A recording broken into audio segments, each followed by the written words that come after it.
I trashed my first wetsuit in under a year. Not because I dove it hard, I just didn't know how to take care of it. Quick rinses when I remembered, crumple in a bag still damp, left baking in the sun on my deck. By month 8, it smelled like a swamp, and the shoulders were starting to crack. My dive buddy finally sat me down and walked me through what proper wetsuit care actually looks like. And honestly, it changed everything. My name is Camila Reyes, and today I'm walking you through the exact maintenance checklist that's kept my current wetsuit going strong for 3 years and counting. You're listening to the Scuba Gear Lab podcast. Quick note up front, everything you hear in this episode, all the research, the testing, the writing, that's done by real divers and verified by humans. The voice you're hearing right now, though, that's AI generated. Just wanted to be transparent about that.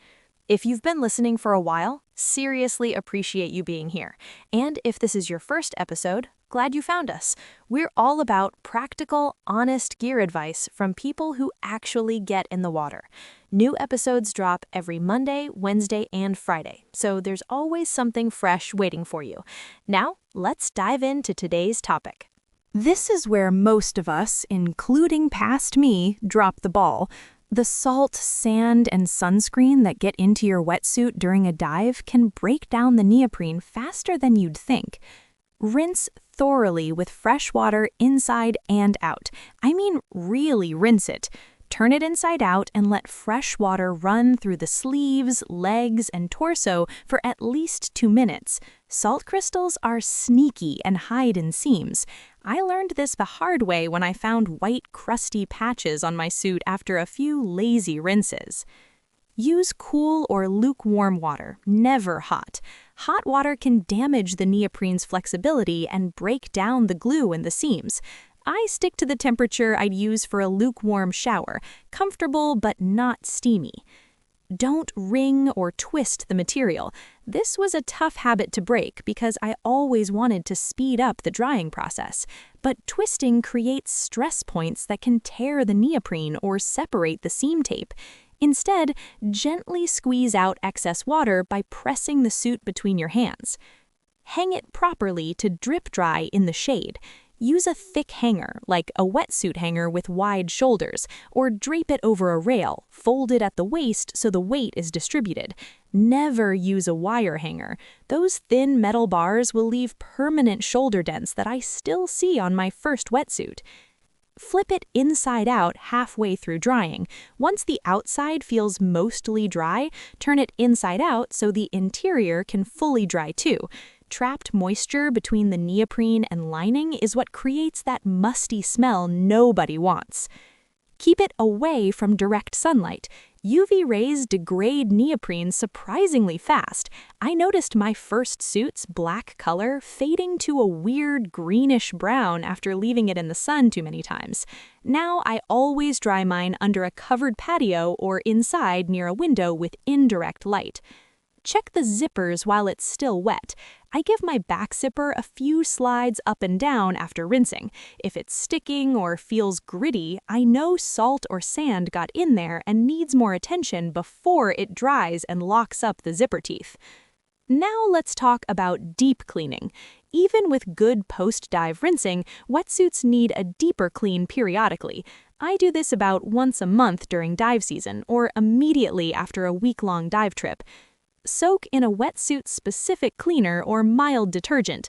Fill a large bucket or bathtub with cool water and add MacNet wetsuit and dry suit shampoo, or any wetsuit-specific product. Check the link below to see the current price. Regular laundry detergent can be too harsh. Let it soak for 15 to 20 minutes, gently agitating the water occasionally. Address odors with specialized treatments. If your suit smells, even after washing, bacteria might be living in the neoprene. I use products like Sink the Stink. Check the link below to see the current price. Or a vinegar solution. 1 cup white vinegar to a full tub of water for a 30-minute soak. This confused me at first too. I thought soap would handle everything, but odor-causing bacteria need something stronger. Clean zippers with an old toothbrush. This is oddly satisfying once you see how much gunk comes out. I brush along the teeth and the zipper tape with just fresh water, or add a tiny drop of Wetsuit shampoo if they're really grimy. Salt buildup here is what eventually causes zipper failures. Rinse even more thoroughly after cleaning products. Any soap residue left in the neoprene can cause skin irritation on your next dive.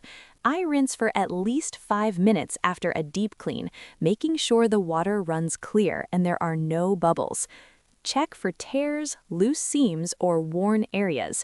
I run my hands over the entire suit while it's wet. It's easier to spot problems that way. The knees, elbows, and crotch usually show wear first. Small tears can be patched with neoprene cement or tape before they become bigger problems.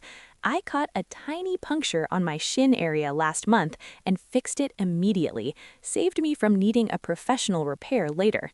Moving on to storage and preservation between dive seasons. This is where I really messed up during my first year of diving.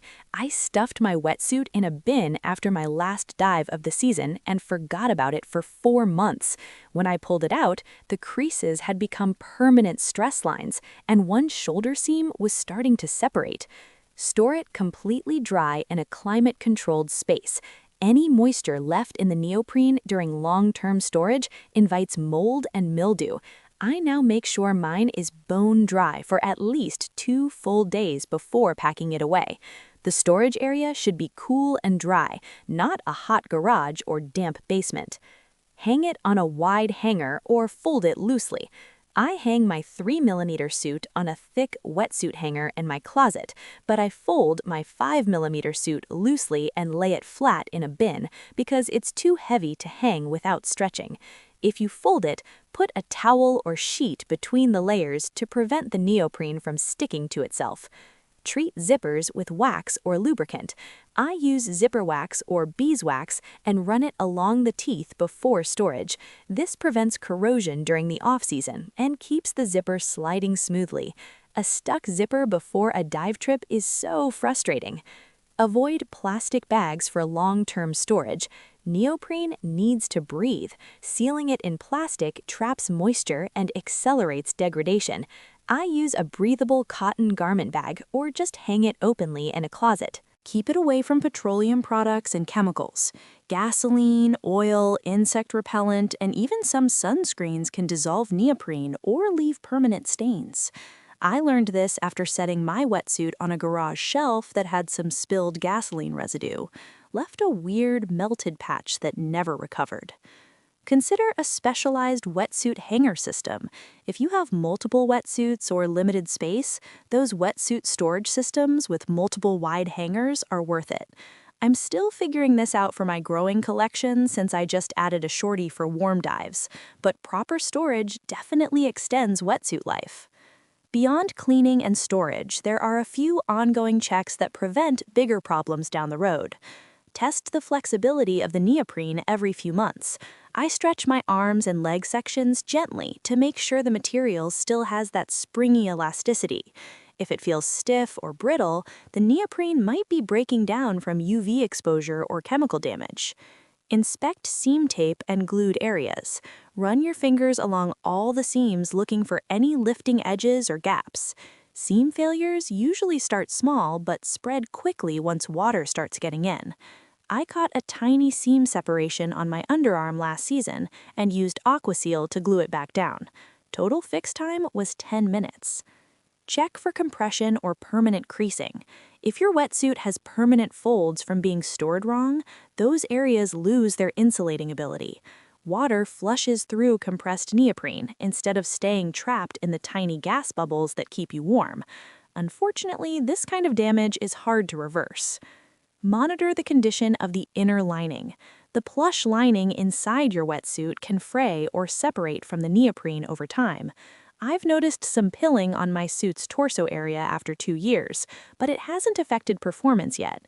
If the lining starts detaching, though, that's a sign the glue is failing. Track your suit's age and dive count. I keep a simple note in my phone about when I bought each piece of gear and roughly how many dives it's seen. Wetsuits don't last forever.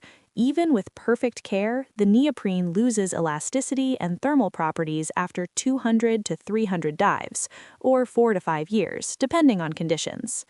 Here's a quick summary checklist I run through before packing for any dive trip.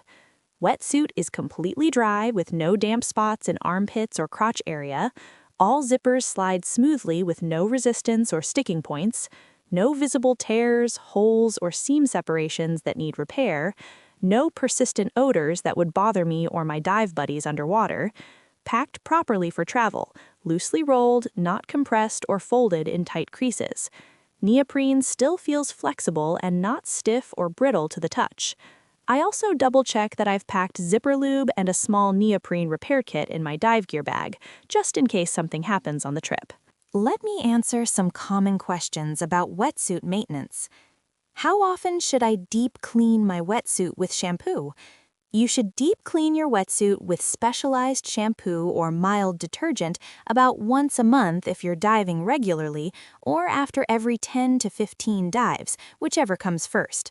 If you're doing multiple dives per day on a dive trip, consider a deep clean at the end of the week rather than waiting until you get home, since salt and sunscreen buildup can accelerate damage if left too long.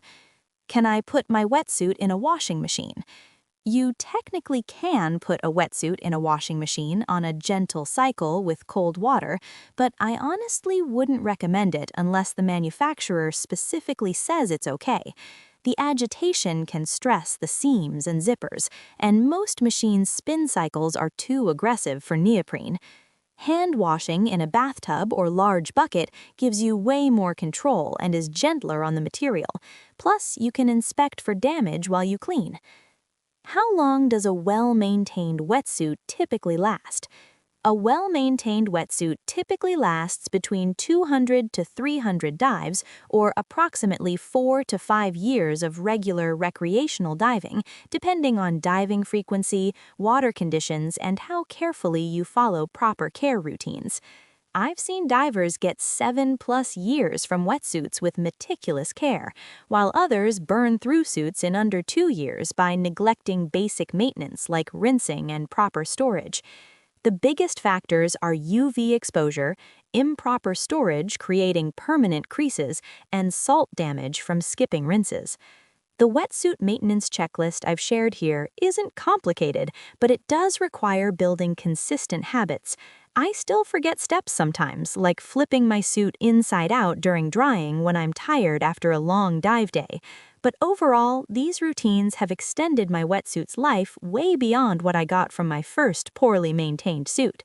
The 10 minutes you spend after each dive rinsing and properly hanging your wetsuit literally adds years to its lifespan and saves you hundreds of dollars on early replacements.